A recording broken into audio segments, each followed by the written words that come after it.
Everyone. तो आज के वीडियो में जो हमारा कंटेम्प्रेरी आर्टिस्ट या समकालीन कलाकारों का जो सीरीज़ चल रहा है, तो उसमें हमारे आज के जो आर्टिस्ट हैं वो शांति दवे हैं। ठीक है, इसके पहले हम लोग मनु पारेख और तैयब मेहता को कंप्लीट कर चुके हैं। तो आज ही हमारे तीसरे आर्टिस्ट हैं शांति दवे। और ऐसे ही करते करते हम जितने भी इम्पॉर्टेंट आर्टिस्ट हैं एग्ज़ाम के पर्पज़ से, तो हम उनको धीरे धीरे कंप्लीट करते चलेंगे। ठीक है, और इसके अलावा ये तो हमारे कंटेम्प्रेरी आर्टिस्ट हो गए। इसके अलावा जो हमारे और जो इम्पॉर्टेंट फैक्ट्स हैं जो एग्ज़ाम में पूछे जाते हैं, जैसे कि आपका कोई आर्ट्स कॉलेज हो गया या कोई आर्ट गैलरी हो गई या आर्ट सीरीज़ हो गए, ठीक है, या कोई बुक्स हो गई, तो इन सब चीज़ों को भी हम करेंगे। तो आज के वीडियो में हम शांति दवे को पढ़ते हैं। तो सबसे पहले शांति दवे का जन्म कहाँ हुआ है? ठीक है, तो इनका जन्म हुआ है गुजरात में। ठीक है, गुजरात के अहमदाबाद में, और बदपुरा नाम का एक गांव था, वहाँ पे कब हुआ है? तो 25 सितंबर 1931 को हुआ है। ठीक है, 1931 को हुआ है। शांति दवे क्या थे?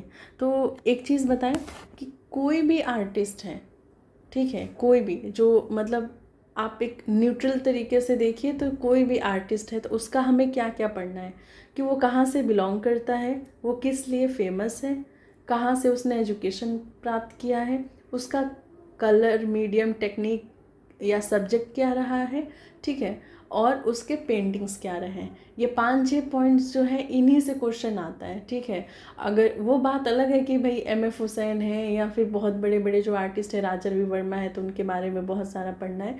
लेकिन जो मेनली अगर हम किसी आर्टिस्ट को पढ़ते हैं तो यही 5-6 पॉइंट हमको ध्यान में रखना होता है। ठीक है, तो नेक्स्ट है कि शांति दवे क्या है या किस लिए प्रसिद्ध है? तो ये एक चित्रकार और मूर्तिकार के रूप में प्रसिद्ध है। ठीक है, एक चित्रकार और मूर्तिकार के रूप में प्रसिद्ध है शांति दवे। वही बात हो गई भित्ति चित्रकार और मूर्तिकार और चित्रकला। ठीक है, तो भित्ति चित्रकार और चित्रकार में बहुत ज़्यादा कोई फ़र्क नहीं है। भित्ति मतलब आपका जो छत पे या किसी दीवार पे अगर पेंटिंग करे तो भित्ति चित्रकार हो गया। चित्रकार यानी कि आपका कागज़, कैनवस, कपड़ा, इन सब पे जो पेंटिंग करे वो आपका चित्रकार हो गया। ठीक है, तो नेक्स्ट पॉइंट है कि ये किसके सदस्य रहे? तो ये ललित कला एकेडमी और साहित्य कला परिषद के सदस्य थे। ठीक है, किसके सदस्य थे? तो ललित कला एकेडमी के और साहित्य कला परिषद के।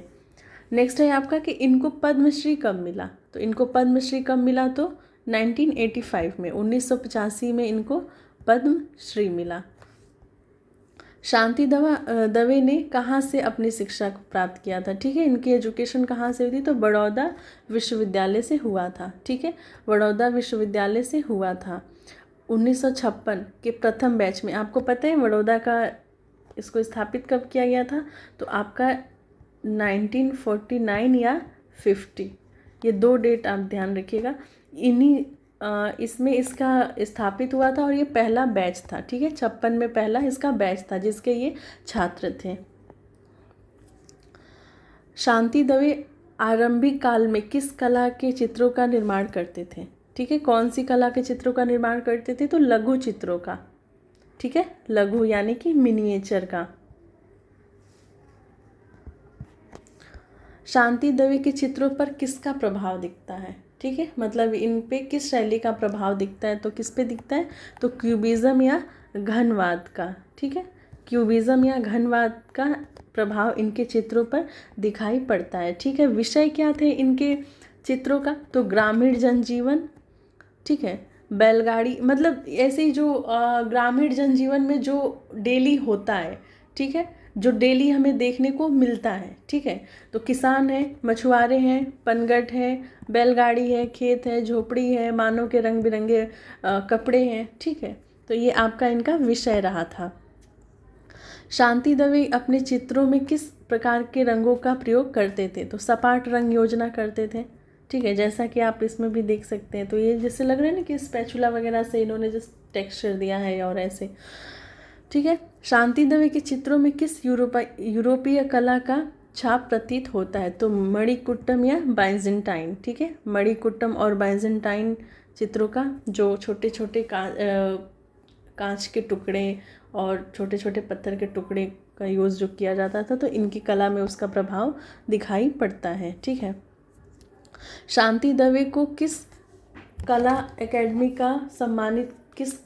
एकेडमी से सम्मानित किया गया, ठीक है। तो ललित कला एकेडमी नई दिल्ली से इनको सम्मानित किया गया था। जैसे कि पता है ये उसके मेंबर भी रहे थे, क्या थे, तो उसके सदस्य भी थे। शांति दवे को किस देश का द्विवार्षिकी सम्मान से सम्मानित किया गया, तो टोक्यो से, ठीक है, टोक्यो ने इनको सम्मानित किया था। शांति दवे सुंदर भित्ति चित्र किसके लिए बनाए थे, तो इन्होंने एयरपोर्ट ऑफ इंडिया, मतलब एयरपोर्ट जो था, इंडिया का एयरपोर्ट है, उसके लिए इन्होंने क्या किया था, तो उस पर भित्ति चित्र, उसके दीवारों पे क्या किया था, तो दीवारों पे चित्र बनाए थे। एक चीज़ और, ये बड़ौदा ग्रुप के मेंबर भी थे, ठीक है। बड़ौदा ग्रुप का जो स्थापना कब हुआ था, तो 1957 में हुआ था। किसने किया था, तो NS बेंद्रे ने, ठीक है।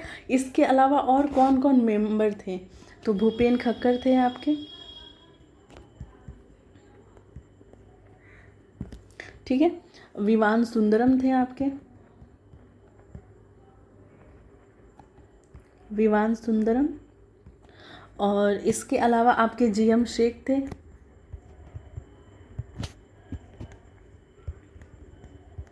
ठीक है, रतन परिमु थी, तो ज्योत्सना भट्ट थी, ठीक है। तो ये सब आपके बड़ौदा ग्रुप के क्या थे, मेंबर थे। उसमें एक और कौन थे, तो ये शांति दवे भी थे, ठीक है। अब शांति दवे की प्रदर्शनी कहाँ कहाँ हुई थी, तो ये तो इतना इम्पोर्टेंट नहीं है, लेकिन भारत में तो होगा ही होगा। इसके अलावा यही सब है, जर्मनी, न्यूयॉर्क, मिस्र, लंदन, ठीक है। तो ये इतना इम्पोर्टेंट नहीं है। तो अब हम इनके चित्रों को देखेंगे। तो इनकी जो ज़्यादातर चित्र हैं वो क्या है, तो वो अनटाइटल्ड नाम से हैं। अच्छी बात है ये कि आप लोग को पढ़ना नहीं पड़ेगा, ठीक है। तो और एक इनका है मतलब और द लाइफ, ये दो चीज़ आप लोग ये दो याद रख लीजिएगा। बाकी सारी जो हो जाएंगी वो क्या हो जाएंगी, तो अनटाइटल्ड हो जाएंगी। तो इनसे क्वेश्चंस क्या पूछेंगे भैया, क्वेश्चन इनका यही पूछेगा कि किस रूप में प्रसिद्ध थे, कौन से जो कला ग्रुप था किससे संबंधित थे, ठीक है। तो बड़ौदा कला ग्रुप से संबंधित थे। किस रूप में जाने जाते थे, तो चित्रकार और मूर्तिकार के रूप में जाने जाते थे। भित्ति चित्रकारी का भी इन्होंने काम किया था। कहाँ पे किया था, तो एयरपोर्ट ऑफ इंडिया पे किया था, ठीक है। और बस ऐसे ही, तो बहुत ज़्यादा इनसे नहीं पूछा जाता है, लेकिन जो पूछा जाता है वो सारा इसमें कवर हो गया है। तो आप लोग इसको एक बार ध्यान से पढ़ लीजिएगा। अब मिलते हैं नेक्स्ट वीडियो में नेक्स्ट आर्टिस्ट के साथ में।